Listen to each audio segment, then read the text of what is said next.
plné milosti a pravdy. Čiže keď slovo, a slovo je v Biblii, toto je v Biblii, neberiem ako je obyčajná knižka. Áno, jazba, toto všetko to je kniha. Ale slovo, ktoré tam napísané, je pod inšpirované Duchom Svätým.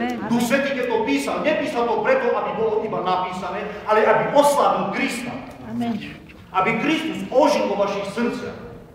Tým, keď máte vzťah k tomuto slovu, čiže k Ježišu Kristu, slovo sa vám zjavuje a v zjavení máte priamo u seba, vedľa seba Krista.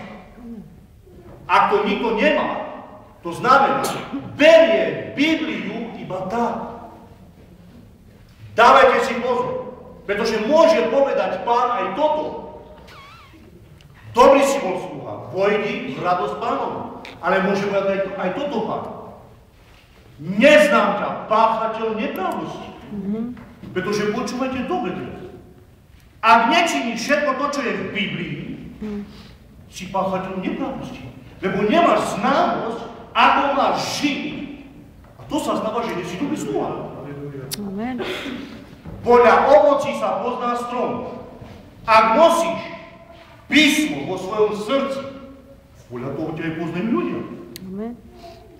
Nehovorím teraz, že si tu verše začal sypať v rukáv, ale maj zjavenie toho všetkého.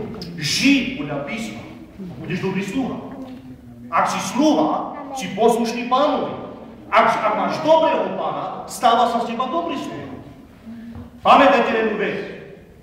Akokoľvek prichádzaš k Pánovi, Pán sa ti aj tak dá poznať. Keď prichádzaš v zlobe k Pánovi, nedá sa ti povedať, keď on je dobrý Pán. Amen. Ale ak prichádzaš v dobrom, v pomazaní, pomazanie ti dávaš potom Pán. A keď prichádzaš zo srdca, plný radosti, plný života, plný podrobenosti a v pokore, pretože Pán nie je tvoj kamarát, to je Pán. Pán sa stáva, z Pána sa stáva až vtedy tvoj brat a tvoj Pán, tvoj brat a Ježiš. Vtedy, ak činíš to, čo činil on pre svojho Otca. Ináč nemôže byť pre teba Ježiš brat, pretože on sa nazval, že je bratom pre nás. Ale je len Boh. Rozumiete tomu? Ak činíš ako sluha voľu Pánovu, ak činíš túto voľu, stávaš sa pre neho aj priateľom. Ježiš nazval svojich apoštolov, vy ste mojimi priateľmi. Prečo?